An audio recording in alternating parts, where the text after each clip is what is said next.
Imagine waking up completely paralyzed in a bed in Mexico. Yeah. Your heart rate is deliberately slowed down by a medical team, and your brain is, well, it's processing 20 years of deep trauma like a movie on fast forward. Right behind your eyelids. Exactly. But you aren't dying. In fact, for the first time in maybe years, you are actively trying to save your own life. You're trying to cure a severe chemical addiction. Right. Welcome to this deep dive on PlacidWay Pulse. Today, we are getting into a topic that requires just an enormous amount of care and unfiltered honesty. We are looking at the realities and the severe medical risks of Ibogaine treatment in Mexico. Realities are heavy. They really are. And our goal today is to help you, whether you're the patient, a family member, or just someone listening in. We want to help you separate the internet hype from the strict medical facts. But before we get into any of that, I need to state something very clearly. This episode is for educational purposes only.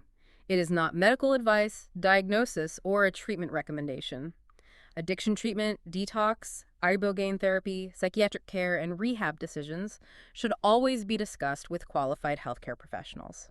If someone... Right, like you just decide to stop. Exactly. They don't get the biological hijacking. Willpower doesn't even exist in that space. Not when your cells are screaming for a chemical just to maintain, like, baseline homeostasis. The exhaustion is cellular. Cellular exhaustion. Wow. Yeah, it's terrifying. Your body is no longer your own. Every single morning you wake up in a massive deficit. And the only way to get to zero, not even to get high, just to stop the bone aches and the restless legs, is to use. Just to feel normal. Right, so you try standard detox, you sit in those fluorescent lit rooms, you try the maintenance meds, the therapy circles. But for some of us, it just falls agonizingly short. Because the physical pain is too loud. Exactly. It's so consuming that your brain simply cannot focus on the therapeutic work.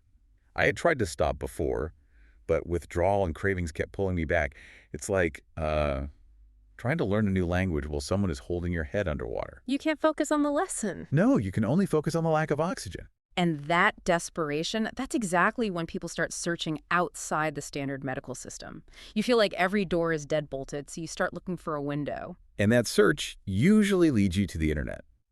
And eventually, across a border, you fall down these massive rabbit holes reading about clinics down in Mexico. All right, offering this obscure treatment. And you read these glowing testimonials of people waking up without dope sickness. And I have to be honest, when you are in that much pain, reading those stories makes you incredibly vulnerable. Because you want it to be true so badly. You do. You have to guard your own heart against false hope. You know there are scams out there, Right. but you also know you have to find something because the alternative is death. I wasn't looking for a miracle. I was looking for a real chance. Just a chance to clear the static. Exactly. Just clear the physical static long enough to do the grueling work of actually recovering. Well, let's strip away that internet mythology right now and look at the biology. What exactly is this substance you found? Because there's so much confusion. It's not a lab-made synthetic, but it's also not just, a benign herbal tea. No, definitely not a tea.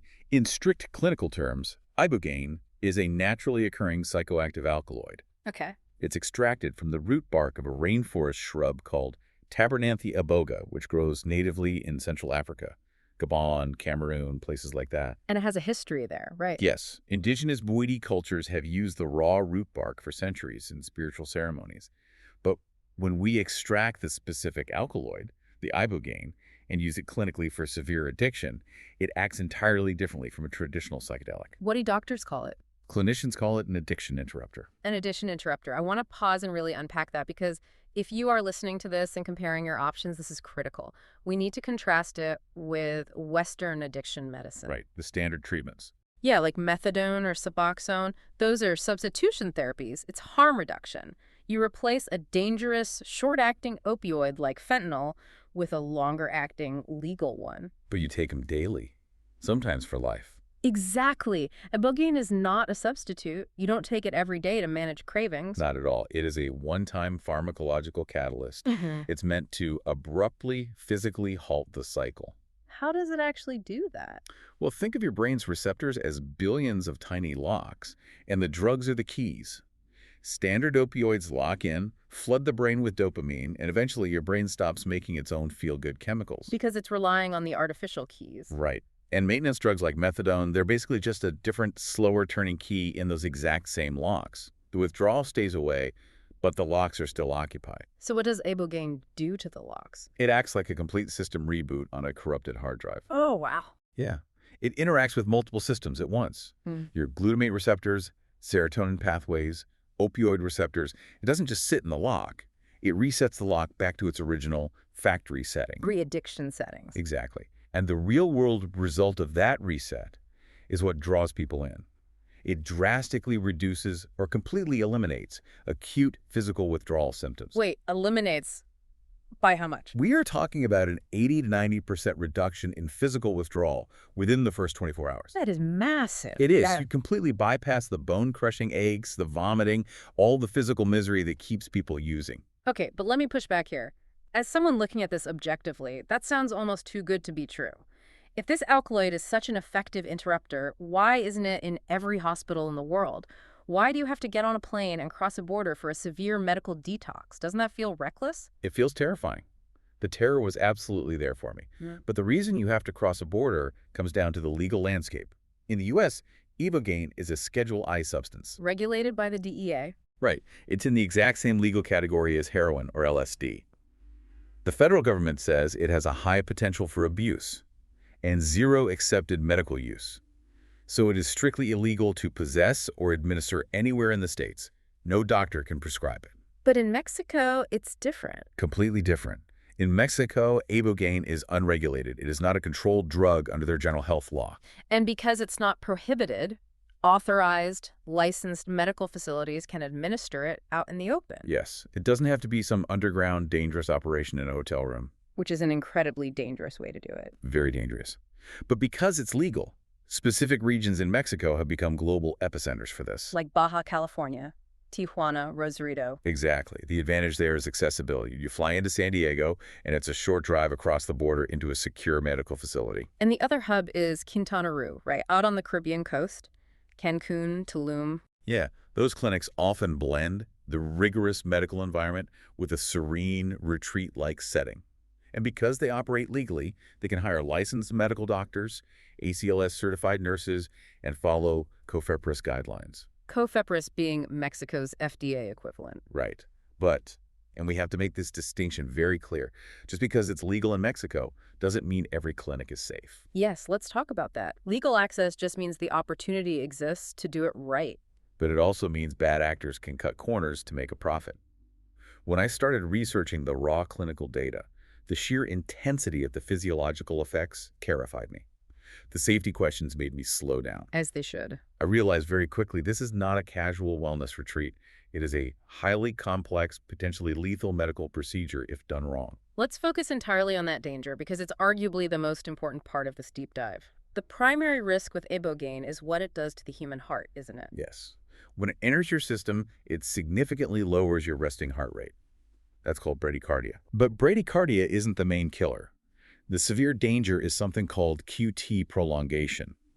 For the listener, QT prolongation isn't just a minor flutter. The QT interval is the precise fraction of a second it takes for your heart's electrical system to recharge between beats. And Ibogaine chemically stretches that interval out. It delays the recharge. So if it stretches too far, your heart literally forgets to beat in rhythm. It triggers fatal arrhythmias, specifically torsades de pointe. Your heart flutters uselessly, doesn't pump blood, and it stops. Which is exactly why the pre-screening is the barrier between life and death. Exactly.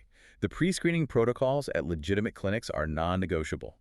If a clinic is willing to take your deposit without seeing your local medical lab work first, hang up the phone. Walk away. Before you even get near an airport, you need a full 12-lead EKG. Yes, an electrocardiogram to map your heart's electrical activity, plus a comprehensive metabolic panel and extensive liver and kidney function tests. Why the liver specifically? I get the heart risk, but why is liver function a pass-fail criteria? Because your liver is the organ responsible for breaking down this incredibly heavy substance. If your liver is compromised, like from severe alcohol abuse or active hepatitis, it can't process the alkaloid. So it builds up in the bloodstream. Exactly, to toxic levels, which then massively exacerbates the heart risks we just talked about. So there are absolute medical disqualifications. Pre-existing heart conditions, advanced liver disease, or active psychosis. If you have those, you are strictly disqualified. The medicine will harm you. This really highlights the life-saving difference between a licensed medical clinic and a non-medical, quote-unquote, shamanic retreat. Yes, it's a massive difference. Ibogaine has a spiritual tradition, yes, but interrupting chemical dependency is a medical trauma.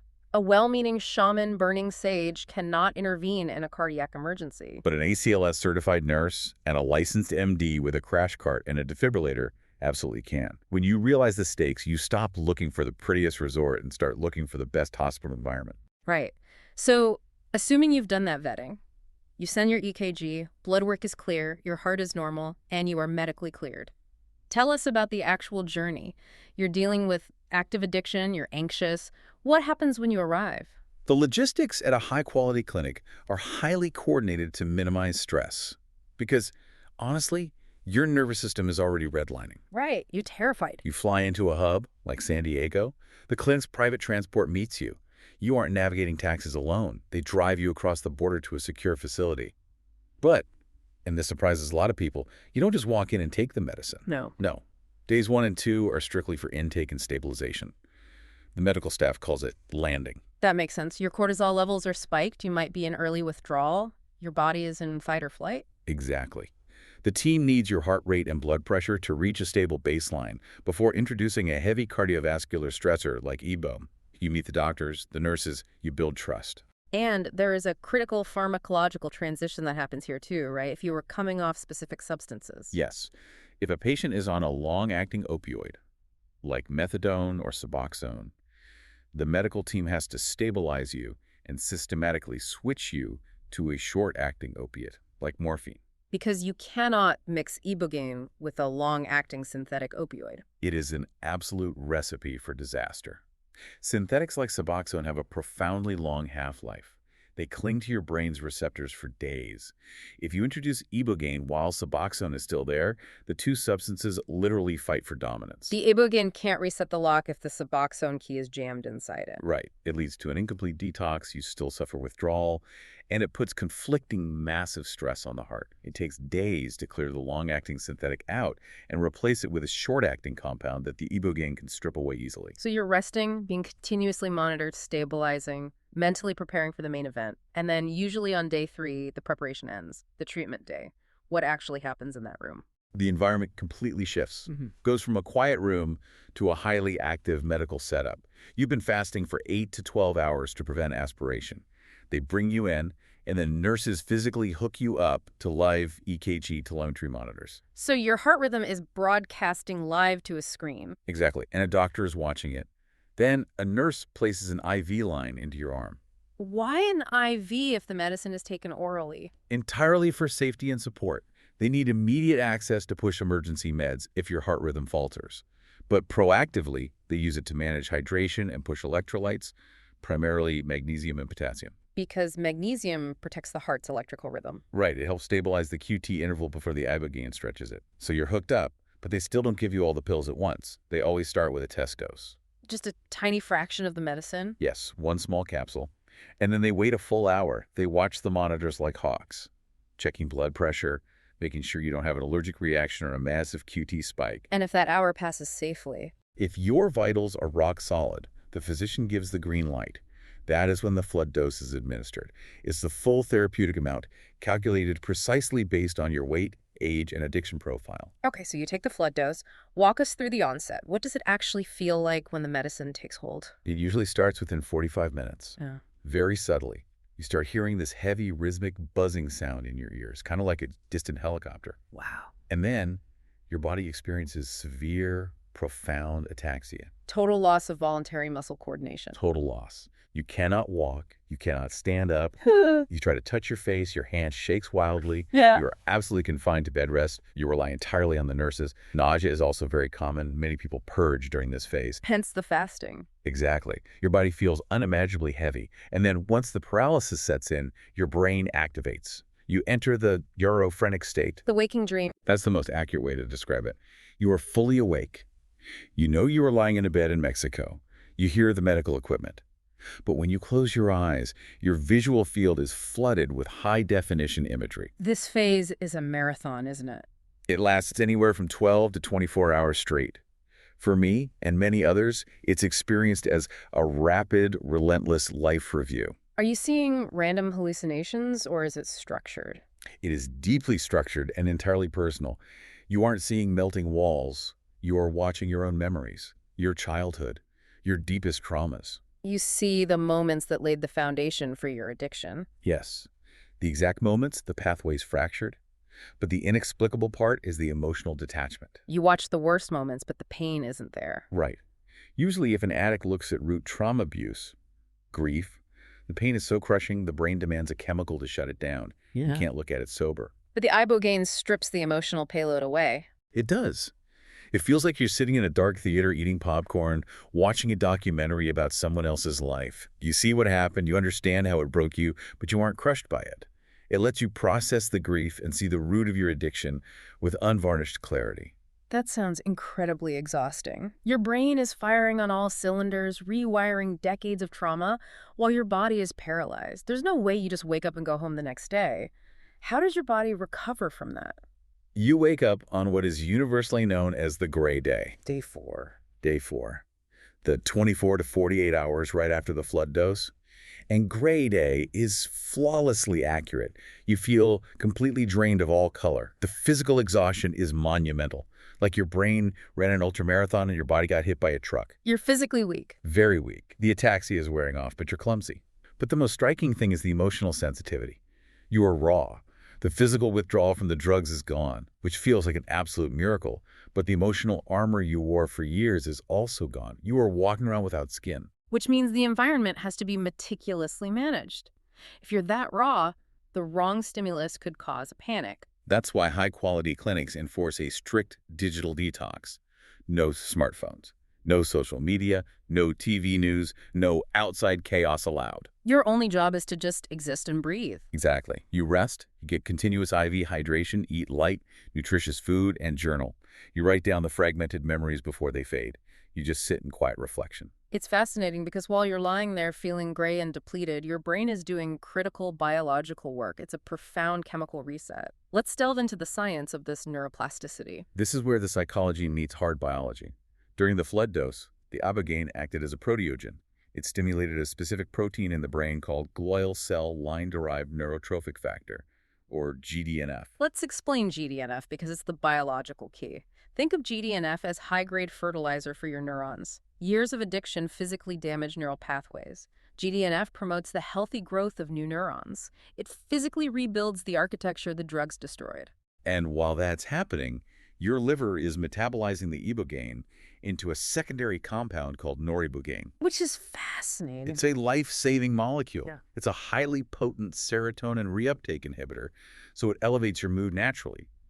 Crucially, it stores itself inside your body's fat cells. Meaning over the next several weeks, your fat cells slowly release a steady drip of noribogaine back into your bloodstream. Right. It acts as an internal antidepressant and an anti-craving shield. Yeah. It quiets down the brain's default mode network, the part responsible for those repetitive negative thought loops that tell you to get high. But I need to step in here and issue a massive caution to you, the listener, because when you hear about GDNF and noribogaine anti-craving shields, it's so easy to view this as pure magic. It is absolutely not magic. It's just a biological state of heightened receptivity.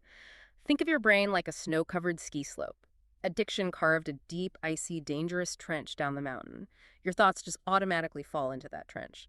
Ibogaine is like a massive blizzard that drops a fresh layer of powder snow over the mountain. It covers the trench. Yes, you have the freedom to ski a new path, but, and this is the difference between life and relapse, the brain adapts to whatever you do next. If you go home and hang out with the exact same friends, engaging in the same toxic behaviors, you just carve a new icy trench right back into addiction. You have to actively build healthy habits while the snow is fresh, and realize that the fresh snow doesn't last forever. That window of neuroplasticity eventually closes, usually around the 3-month mark. The shield fades. It does. For me, the turning point was recognizing that limitation. I realized the treatment day was only one part of recovery. That day of intense visions was just the surgical intervention to cut out the tumor of dependency. But aftercare mattered more than I understood at first. Integration is the physical therapy you have to commit to after the surgery. Exactly. You have to learn how to walk again. So let's talk deeply about doing that work. What does that integration phase genuinely look like? Well, while you are still at the clinic, usually days 5 through 7, you transition out of the medical phase. You actively engage in somatic experiencing therapies to calm your nervous system. You do cognitive reframing with trauma-informed therapists. Making logical sense of the abstract visions. Right. And you map out what your triggers will be when you go home. You build a blueprint. But the real test is stepping out of that bubble and going home. Long-term sobriety strictly demands that you use that 30 to 90-day neuroplastic window to aggressively rebuild your life. Cognitive behavioral therapy, mindfulness. You have to humble yourself. Yeah.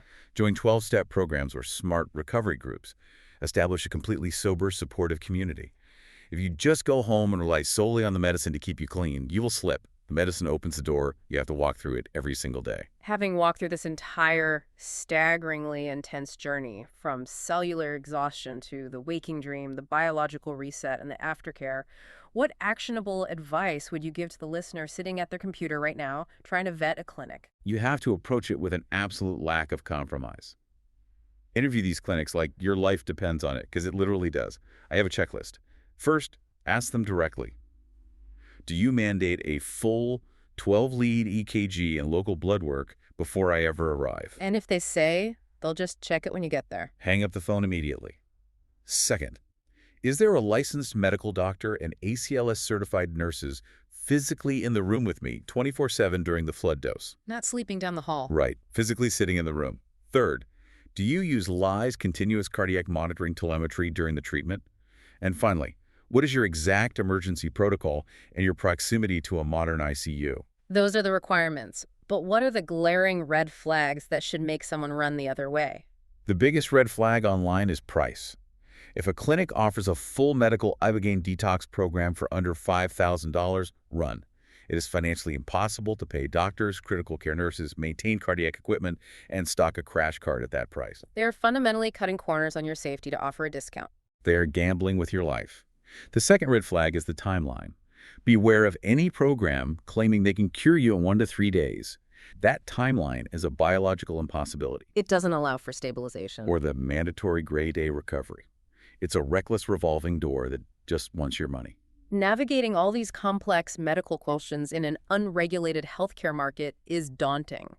When you're already in a crisis, it feels impossible, which is precisely why specialized facilitators come into play and why resources like PlacidWay exist in this space. Having a guide changes the entire dynamic. You don't have to guess in the dark or blindly trust a glossy website. PlacidWay acts as your medical tourism advocate.